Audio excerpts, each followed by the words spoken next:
नमस्कार। For your information, सहज, सरल और संक्षिप्त के इस नए अंक में आपका आपके परिवार के साथ स्वागत है।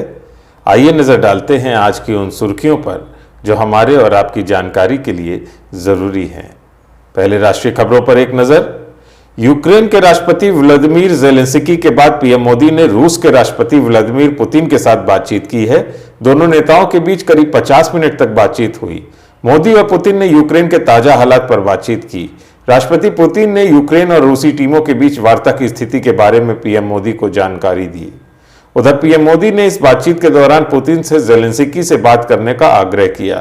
पीएम मोदी ने सूमी सहित यूक्रेन के कुछ हिस्सों में संघर्ष विराम की घोषणा और मानवीय गलियारे बनाने के कदम की सराहना की।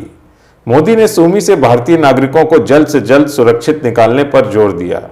वहीं राष्ट्रपति पुतिन ने प्रधानमंत्री मोदी को भारतीय नागरिकों की सुरक्षित निकासी में हर संभव सहयोग का आश्वासन दिया। प्रधानमंत्री मोदी ने सूमी से भारतीय नागरिकों को जल्द से जल्द सुरक्षित निकालने के महत्व पर जोर दिया। राष्ट्रपति पुतिन ने प्रधानमंत्री मोदी को उनकी सुरक्षित निकासी में हर संभव सहयोग का आश्वासन दिया। चुनाव। उत्तर प्रदेश में 18वीं विधानसभा के गठन के लिए मतदान आज शाम समाप्त हो गया। 7वें चरण में आज पूर्वी उत्तर प्रदेश के 9 जिलों में 54 सीटों पर 5 बजे तक 54.18% मतदान हो गया था। इसके साथ ही अब सभी प्रत्याशियों की किस्मत ईवीएम में कैद हो गई है। प्रदेश में 2017 के विधानसभा चुनाव के 7वें चरण में 61.24% मतदान हुआ था। एग्जिट पोल कितने सही? आज जब 5 राज्यों में चुनाव समाप्त हो गया तो तय शर्त अनुसार विभिन्न चैनल और सर्वे एजेंसी अपने एग्जिट पोल के आंकड़े दे रहे हैं।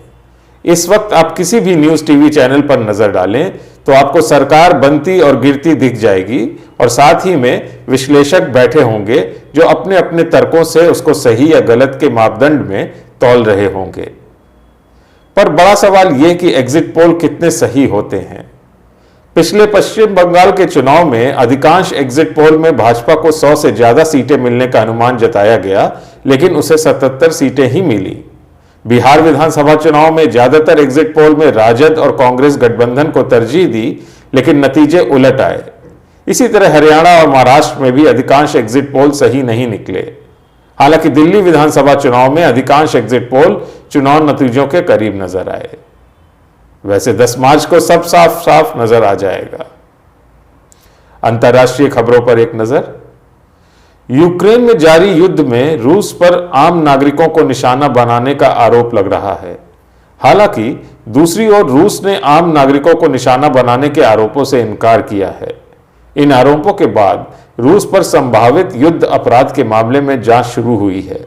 ऐसे में यह सवाल उठता है कि यूक्रेन रूस युद्ध में कितने आम नागरिक हताहत हुए हैं।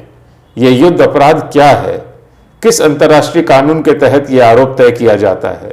इस बाबत अंतर्राष्ट्रीय संधियां क्या हैं? युद्ध अपराध की सुनवाई कैसे होती है? दरअसल युद्ध अपराध को परिभाषित करने वाले कानून जिनेवा कन्वेंशन कहलाते हैं। प्रश्न यह है कि जिनेवा कन्वेंशन क्या है? यह एक अंतर्राष्ट्रीय संधि है। यह किसी भी युद्ध में मानवीय उपचार के लिए अंतर्राष्ट्रीय कानूनी मानकों को निर्धारित करती है। पहले 3 कन्वेंशन युद्ध में लड़ने वाले सैनिकों और युद्ध बंदियों की सुरक्षा के लिए प्रावधान निर्धारित करते हैं, जबकि द्वितीय विश्व युद्ध के बाद चौथा कन्वेंशन शामिल किया गया। इसके तहत युद्ध क्षेत्र के आम नागरिकों की सुरक्षा की जाती है। 1949 के जिनेवा कन्वेंशन को रूस सहित संयुक्त राष्ट्र के सभी सदस्य देशों ने अनुमोदित किया था। अर्थ जगत से। केंद्रीय अन्वेषण ब्यूरो सीबीआई ने नेशनल स्टॉक एक्सचेंज की पूर्व मुख्य कार्यकारी अधिकारी चित्रा रामकृष्ण को एनएसई को लोकेशन मामले में अदालत के समक्ष पेश किया। सीबीआई ने आरोपी को रविवार को गिरफ्तार किया था, जब शनिवार को अदालत ने उनकी अग्रिम जमानत याचिका खारिज कर दी थी।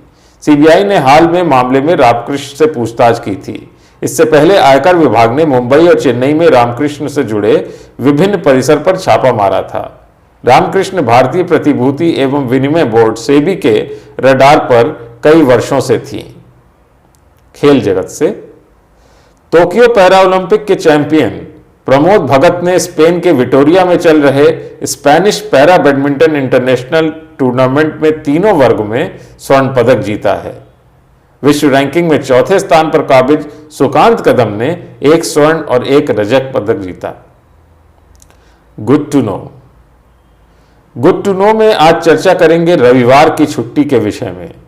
छुट्टी एक ऐसा शब्द जिसका नाम सुनते ही हर किसी के मुंह पर अनायास ही एक खुशी झलक पड़ती है।